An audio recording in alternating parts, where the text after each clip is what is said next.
I believe the US-India relationship is not additive. I believe it's multiplicative. India loves what I call geometric diplomacy. The US and India, I think, are a force for good in the world together, not just for our countries. If I could ask, if you felt that India was in a place that could not absorb that de-risking, would that be a problem for the United States? It's a great question. I think it would be a missed opportunity, but I think my honest answer to my Indian friends is no. But that's not a reason why in any way we would withdraw from the work that we are doing or not push it as strongly as we can, because I do think it's critical to the world. So what do I mean by that? If we're going to be just frank with each other, the US economy, about 2% of our economy depends on interaction with India. Just 2%. We're seeing FDI not yet flowing in the rates I know India wants or that we would want here from China. It's going to Vietnam, it's going to Mexico. And I think there's still some really good conversations my Indian friends are having about what does it take not to make one-off exceptions for companies, but to fundamentally restructure how we tax inputs so we can have more outputs when it comes to manufacturing. Because this is still the highest taxed input major economy in the world. And I get why. It's not a criticism. There's not enough taxpayers base, so how do you raise revenues when you have a shortfall? It's easier politically to do on outsiders, but it's harming your own internal capacity to really be the manufacturing powerhouse that I believe India should be, that we want it to be, and that it is starting to accelerate to become, but it will require, I think, some fundamentally deeper changes. When I think about the US-India relationship, I think, and to the China point, a lot of people overstate that China is the reason we are together. I don't believe that at all. I think it's one of the most important pressing things we talk to and that we are aligned on.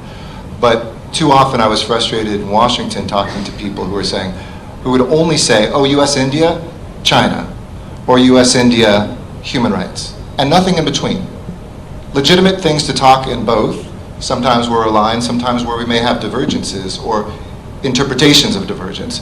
But our relationship is 95% about fundamentally other things. China is about deterrence.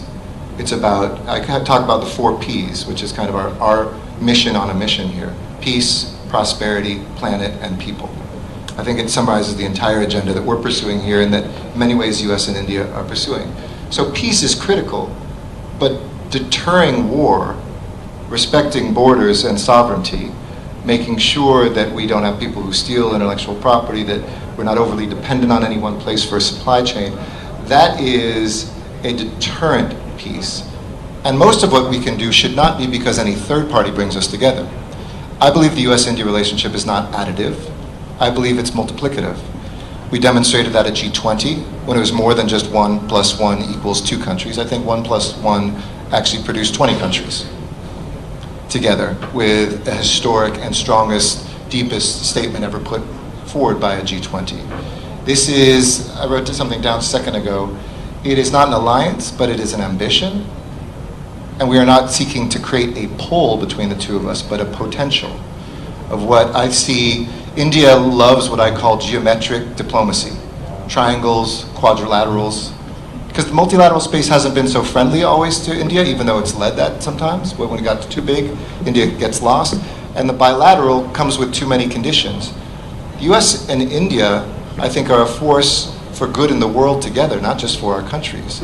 Recently we had doctors come from Fiji, the largest training ever for something called the Trilateral Development Program that we have together with Ministry of External Affairs and our USAID, training doctors and nurses in medicine in the most remote parts of Fiji, trained by Indians, partially funded by Americans here in Delhi.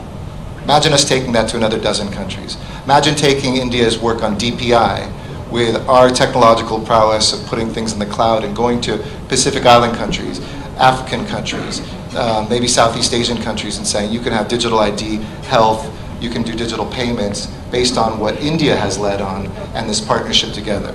Look at the Quad, look at I2U2, which will come back and be important and strong, I believe. These are the places where I think this relationship is about so much more than some other country or a threat. It fundamentally is about us, how we look at ourselves and the potential, and the hard truths you can say to each other. India tells us hard truths sometimes, like, you think our taxes are high here? Why are you writing the IRA and not letting us into critical minerals when you say you want us to be part of critical mineral supply chains in the future? And in our opinion, the IRA is too nationalistic towards us. So can we find preferred geography, preferred relationship? Maybe it's not an alliance, maybe it's not a pull, but it certainly is deeper than what we had yesterday and even today.